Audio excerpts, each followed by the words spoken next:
प्रणाम बच्चों। बेटा इन वीडियो नंबर 5 हम लास्ट पॉइंट पिंडारास के बारे में डिस्कस कर रहे थे। क्लियर बेटा? ये जो पिंडारास थे, जैसे कि मैंने आपको बताया कि पिंडारास जो है वो डकैत हुआ करते थे, बराबर। और इन पिंडारास का मराठास को बहुत ज़्यादा सपोर्ट था। और मराठास जो रूलर थे इन पिंडारास को एक तरीके से बेटा काफ़ी यूज़ किया करते थे। ये जो पिंडारास होते थे इसमें बहुत सारे पठान की भी छोटी मोटी आर्मी थी। क्लियर? इनकी अपनी आर्मीज हुआ करती थी। तो यहाँ पे हम समझ सकते बेटा कि ये जो पिंडाराज की आर्मी होती थी वो मराठा जो रूलर्स होते थे उनको प्रोटेक्ट करने का काम करते थे।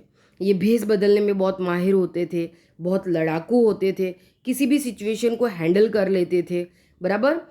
मध्य प्रदेश है, बुंदेलखंड का एरिया है बेटा, फिर चंबल की तरफ चले जाओ, क्योंकि डकैत टाइप के थे, इसी वजह से इन वीरान इलाकों में रहा करते थे।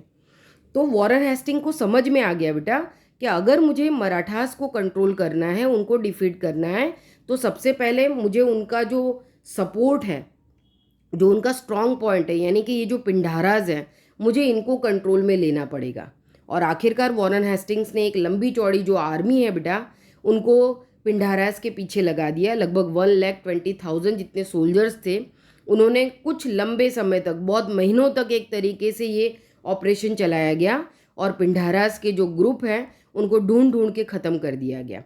और इस वजह से फिर मराठा रूलर्स जो है वो कमज़ोर पड़ गए और ब्रिटिश ईस्ट इंडिया कंपनी ने मराठास के सामने एक तरीके से वॉर डिक्लेयर कर दी, जिसमें वो डिफीट हुए। और आखिरकार कंपनी ने अपनी कंप्लीट सुप्रीमेसी, ऐसे देखा जाए तो, इंडिया के अंदर एस्टेब्लिश्ड कर दी। अब यहाँ पे फिर पॉइंट चेंज होता है बेटा कि अभी तक हमने different different subsidiary alliance system देखा, ठीक है, नेपाल की आर्मी के बारे में देखा, मराठास के बारे में देखा। अब यहाँ से थोड़ा सा पॉइंट चेंज हो रहा है। देखो कि in comparison to the earlier governor general William Bentinck is known as liberal governor general. Clear बेटा? Comparison to earlier governor general, William Bentinck से पहले जो गवर्नर जनरल आए थे बेटा, उनके कंपैरिजन में बैंटिंग जो है वो काफ़ी लिबरल माने गए, क्योंकि विलियम बैंटिंग अपनी उदारवादी नीतियों के लिए जाने जाते थे बेटा, इसीलिए उनको लिबरल गवर्नर जनरल कहा गया था। क्योंकि बैंटिंग ये समझ चुके थे बेटा कि अगर हम लोकल पीपल के हितों का ध्यान नहीं रखेंगे, उनके लिए बेटर पॉलिसीज़ नहीं बनाएंगे, उनका एक तरीके से कंपनी के प्रति भरोसा हासिल नहीं करेंगे, तो हम यहाँ पे रूलिंग कर सकते नहीं हैं। और बैंटिंग इसी वजह से, क्योंकि वो इस तरीके की सोच के इंसान भी थे कि किसी भी हमेशा, चाहे वो रूलिंग पार्टी हो, रूलिंग गवर्नमेंट हो या रूलर हो, उसको हमेशा अपने लोगों का ध्यान रखना ही चाहिए। ये हमने 8th स्टैंडर्ड में जो राजा राम मोहन राय वाला चैप्टर पढ़ा था, तो हमने देखा था कि वो लॉर्ड विलियम बैंटिंग ही थे जिन्होंने राजा राम मोहन राय को सती सिस्टम जैसा जो एविल कस्टम है उसको एक तरीके से रिमूव करने के लिए उन्होंने जो है लॉ बनाया था। उन्होंने सती सिस्टम को कम्प्लीटली बैन कर दिया था। तो इस चीज़ से, इस बात से हम समझ सकते हैं बेटा कि वो सोसाइटी के प्रति कितनी रिस्पॉन्सिबिलिटी के साथ वर्क करते थे। ओके। और बैंटिंग का ये लास्ट 2 लाइन में ये लिखा है कि Bentinck believe that the dissatisfaction in different state due to the imperialist policy adopted by the previous governor general could not bring about any unity, so he was very liberal in his deeds. बराबर, वो समझ चुके थे कि जो आगे के governor generals हैं उनकी अनफेयर पॉलिसीज़ की वजह से लोगों का भरोसा कंपनी रूल में नहीं हो रहा है। इस वजह से उन्होंने अपने जो कामकाज है, जो उनके डीड्स हैं, बराबर, उसको एक तरीके से लिबरल रखा। उन्होंने लोगों के प्रति वो बिल्कुल खुलेपन के एकदम पारदर्शी तरीके से वो काम करते थे, ताकि लोग कंपनी रूल पे भरोसा कर पाएँ। उनको भी लगे कि भाई ये जो रूलर्स हैं, ये जो कंपनी है वो हमारे लिए सोचती है, वो हमारे लिए अच्छा काम करेगी। ओके। अब यहाँ से फिर वापस से एक चेंज आ रहा है। देखो, Dalhousie came to India as the governor general in 1848। अब यहाँ पे बेटा डलहौजी, आपने अभी भी, हमारे यहाँ हिल स्टेशन है बेटा, बड़ा प्यारा सा हिल स्टेशन है जो गवर्नर जनरल डलहौजी के नाम से ही जाना जाता है। आज भी उनका जो वुडन जो पूरा बना हुआ एक तरीके का पैलेस है बेटा, छोटा सा, वो आज भी डलहौजी में है। जब भी हम पिकनिक पे जाते हैं या टूरिस्ट स्पॉट के रूप में वो काफ़ी फेमस है, लोग अक्सर उस पैलेस को देखने के लिए जाते हैं वहाँ पे। और अपने आप में इतनी खूबसूरत जगह है डलहौजी, छोटा सा प्यारा सा हिल स्टेशन है। कि he was a fierce imperialist, Dalhousie adopted the policy of annexation for the expansion of the company and British imperialist in India. यहाँ पे हम देख सकते हैं बेटा कि डलहौजी ने एनेक्सेशन पॉलिसी को बेटा लागू किया। क्यों? क्योंकि वो भी एक तरीके से वेलेस्ली की तरह बेटा कंपनी रूल को इंडिया में और भी ज़्यादा एक्सपेंस करना चाहते थे, उसका और बढ़ावा करना चाहते थे। तो यहाँ पे जैसे सब्सिडरी अलायंस सिस्टम की टर्म्स एंड कंडीशन थी बेटा, उसी तरीके से हम देख सकते हैं कि डलहौजी की पॉलिसी में जो एनेक्सेशन पॉलिसी थी बेटा, उसकी भी कुछ कंडीशंस थी और इन कंडीशंस में वो किसी भी स्टेट को एनेक्स्ड कर लेते थे, यानी कि बेटा छीन लेना, हासिल कर लेना, बराबर जबरन हासिल कर लेना, इसीलिए उसको एनेक्सेशन कहा गया। अब यहाँ पे बेटा कॉजेज दिए हुए हैं कि किन पर्टिकुलर कॉजेज की वजह से, किन कारणों की वजह से उन स्टेट्स को या उन रूलर्स के स्टेट्स को बेटा एनेक्स्ड किया जाता था। तो फर्स्ट यहाँ पे हमको दिखाई दे रहा है एनेक्सेशन बाय वॉर, बराबर। यहाँ पे हम देख सकते हैं कि जो पंजाब है, पैगू, लोअर बर्मा, यानी कि आज के समय में जो म्यांमार के नाम से जाना जाता है, इन पर्टिकुलर जो स्टेट्स हैं, क्योंकि पंजाब काफ़ी स्ट्रॉन्ग रूलिंग करता हुआ स्टेट था, तो उनको वॉर के थ्रू एक तरीके से उनके सामने वॉर डिक्लेयर कर दी गई और उनको एनेक्स्ड कर लिया गया, यानी कि छीन लिया गया। फिर है सेकेंड पॉइंट बेटा, annexation due to the king dying without heir, यानी कि जो पर्टिकुलर किंग जिनकी कोई वारिस नहीं है, बराबर, उनके जो है एडॉप्टेड सन वगैरह को वो रूलर के रूप में एक्सेप्ट नहीं करते थे, बराबर। और फिर उस पर्टिकुलर स्टेट को वो इस कॉज के थ्रू, उस पर्टिकुलर रीज़न के थ्रू वो मतलब क्या कर लेते थे, एनेक्स्ड कर लेते थे। लंबा चौड़ा लिस्ट है बेटा इसमें, जैसे कि सतारा, जेतपुर, संबलपुर, उदयपुर, झांसी, भागत और नागपुर।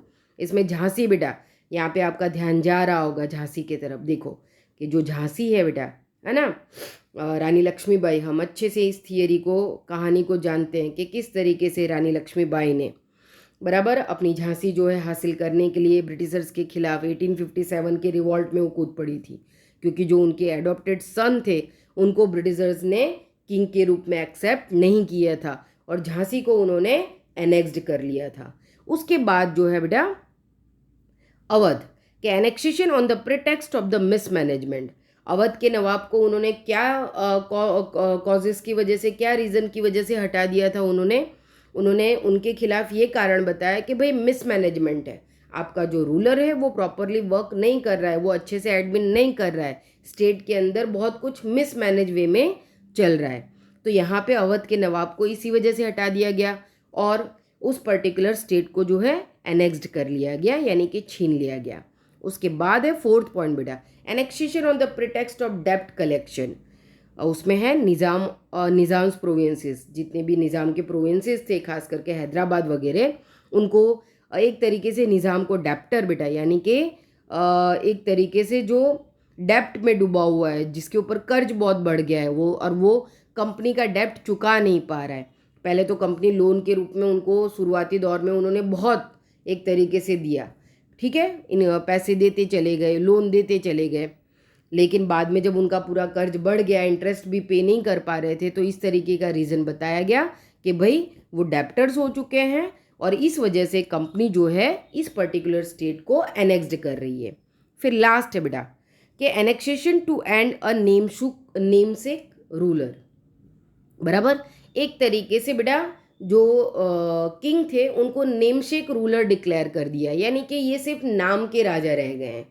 अब ये नाम के राजा रह गए थे बेटा, तो इसके होने की भी बहुत सारी वजह थी, क्योंकि ये वही किंग हैं, ये वही रजवाड़े हैं जिन्होंने सब्सिडरी अलायंस सिस्टम को एक्सेप्ट किया था और धीरे धीरे उनके पावर को ईस्ट इंडिया कंपनी ने कंट्रोल में ले लिया था और लोगों के अंदर वो गुस्सा बढ़ रहा था कि भाई हमारे रूलर्स तो हमारे लिए कुछ काम नहीं कर पा रहे, हर चीज़ हमको कंपनी के कंट्रोल में जाकर करनी पड़ रही है, सब कुछ कंपनी ही चलाती है, तो हमारे राजा तो सिर्फ नाम के राजा रह गए हैं। ये बात अब लोगों को समझ में आने लगी थी और इस चीज़ का फ़ायदा उठा के, क्यों, क्योंकि किंग को सारी रिस्पॉन्सिबिलिटी उठानी थी पर इनकम के नाम पे उनके पास कुछ भी नहीं था, सारी जो वेल्थ होती थी वो ब्रिटिशर्स ले लेते थे और इस तरीके से उन्होंने बहुत सारे रूलर्स को एक तरीके से नेमसेक रूलर बना दिया था, सिर्फ नाम का राजा बनाकर रख दिया था। और ये रीज़न बताते हुए कर्नाटका और तंजौर जैसे बिग स्टेट्स को उन्होंने एक तरीके से एनेक्स्ड कर लिया, यानी कि हासिल कर लिया, छीन लिया।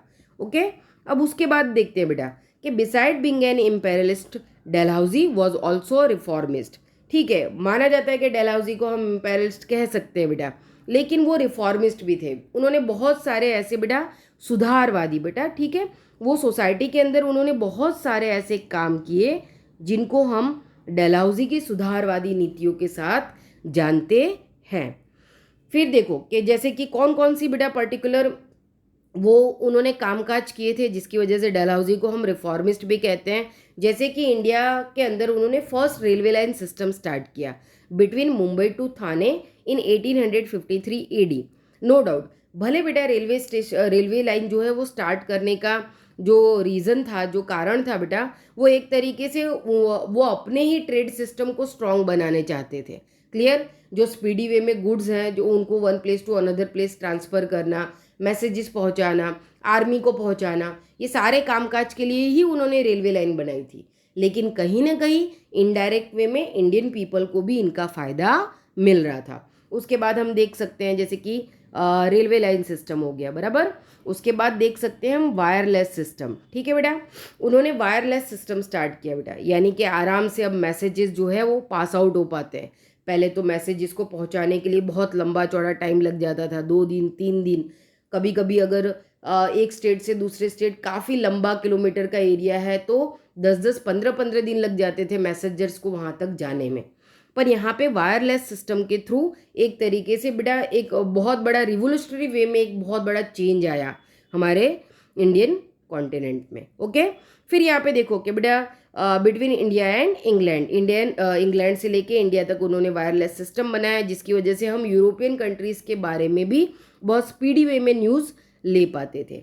Establishment of the public work department, उन्होंने बेटा पब्लिक वर्क डिपार्टमेंट बनाया बराबर, यानी कि लोगों के लिए बेटा लोगों का ध्यान रखते हुए उनके लिए काम करने के लिए एक डिपार्टमेंट एस्टेब्लिश किया गया जो लोगों के वेलफेयर के लिए काम करता था बराबर। जैसे आज हम PWD बोलते हैं ना, पब्लिक वेलफेयर वाला डिपार्टमेंट, यानी ये समझ लो कि वो उसी समय का PWD है जो पब्लिक वेलफेयर के लिए वर्क किया करता था। अब यहाँ देखो कि इंग्लिश एजुकेशन, उन्होंने इंग्लिश एजुकेशन को एक तरीके से इंडिया में इंट्रोड्यूस किया, ये हम मान के चल सकते हैं कि were all introduce during his tenure. He passed the laws to ban child marriages and advocate the widow remarriages. उनके सबसे जो बढ़िया रिफॉर्मिस्ट वर्क है ना बेटा, उसमें ये सबसे बढ़िया है। चाइल्ड मैरिजेस को उन्होंने बैन किया और विडो रीमैरिजेस को उन्होंने एक तरीके से एडवोकेट किया बेटा, सपोर्ट किया उन्होंने बराबर। उन्होंने चाइल्ड मैरिजेस को बेटा बैन कर दिया, उन्होंने एक तरीके से बाल विवाह की प्रथा को भारत में से लॉ के थ्रू एक तरीके से रिमूव किया।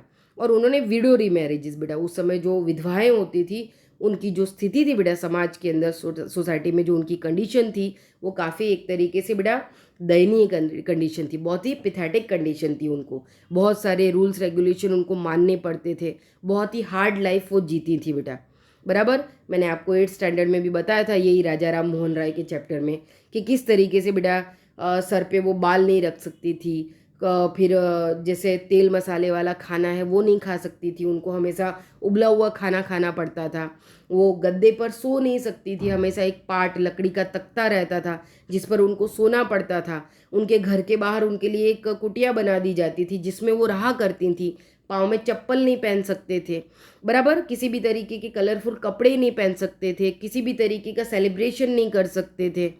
तो यहाँ पे उनके ऊपर बहुत सारे इस तरीके से रेस्ट्रिक्शंस थे बेटा। और कहीं ना कहीं जो डलहौजी है बेटा, उन्होंने ये एक बहुत बड़ा काम किया, उन्होंने विडो रीमैरिजेस को सपोर्ट किया उन्होंने कि भाई, क्योंकि उस समय बाल विवाह की प्रथा थी बेटा और जो डेथ रेशियो है वो बहुत हाई था। तो उन्होंने ये देखा कि ये छोटी छोटी बच्चियाँ पूरी ज़िंदगी इस तरीके से इतना ज़्यादा मतलब हार्डशिप के साथ अपनी लाइफ को ये स्पेंड करती हैं, एक तरीके से बिताती हैं, तो बहुत उनके अंदर से वो एक तरीके से मतलब वो हो चुके थे।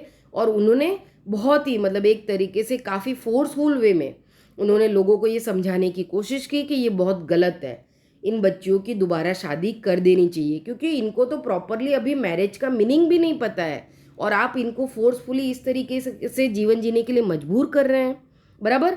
तो यहाँ पे हम ये सारे जितने भी मैंने अंडरलाइन किए हुए वर्ड्स हैं बेटा, इनसे आपको समझ में आ रहा है कि क्यों डलहौजी को रिफॉर्मिस्ट माना गया। ओके, अब आगे का पॉइंट देखते हैं बेटा कि within 100 years from the battle of Plassey in 1757 the British rule and the empire both expanded.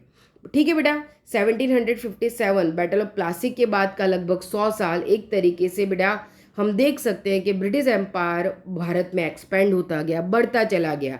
बराबर, उसको रोकने के लिए बहुत सारे एक तरीके से बेटा प्रयास हो रहे थे, लेकिन फिर भी उसको रोका जा सका नहीं। But in the process they had to face the dissatisfaction of the Indian state and this was manifested in the form of the first struggle for independence in 1857 AD। लेकिन इसी 100 years के रूलिंग टाइम पीरियड में बेटा धीरे धीरे जो हमारे rulers हैं, हमने यहाँ पे एनेक्सेशन पॉलिसी में देखा कि ये जो सारे रूलर्स हैं बेटा जिनके स्टेट एनेक्स्ड कर लिए गए थे, जबरन हासिल कर लिए गए थे, इन सभी रूलर्स के अंदर एक तरीके से गुस्सा था। इनको सिर्फ नाम का किंग बनाकर रखा गया था और कहीं ना कहीं इनके अंदर एक तरीके से ईस्ट इंडिया कंपनी के प्रति एक तरीके का विद्रोह था। बराबर, और वो विद्रोह जो है 1857 में जाकर रिवॉल्ट में कन्वर्ट हो गया। ओके, एक तरीके से भारत के अंदर बहुत बड़ी एक तरीके की लड़ाई छिड़ गई बेटा, जिसको हम हमारे इंडिया की फर्स्ट फ्रीडम स्ट्रगल के नाम से भी जानते हैं। हमने 8th स्टैंडर्ड में पूरा 1857 का रिवॉल्ट बेटा ये पूरा हमने चैप्टर पढ़ा था। ओके, और आपने देखा था कि किस तरीके से ये जो सारे स्टेट्स हैं, है ना, वो एक तरीके से ब्रिटिशर्स के अगेंस्ट में हो गए। उन्होंने उनके खिलाफ एक तरीके से विद्रोह कर दिया, उनके खिलाफ उन्होंने वॉर डिक्लेयर कर दी। ओके, और फिर उसका रिजल्ट भी हमको पता है कि वो यूनाइटेड आर्मी में लड़ नहीं पाए बेटा। बहुत सारे रीजंस थे, हमने चैप्टर में लंबा चौड़ा लिस्ट पढ़ा था कि 1857 का रिवॉल्ट सक्सेसफुल नहीं हुआ और जिसकी वजह से ब्रिटिश एक्सपेंशन को भारत में रोका जा सका नहीं।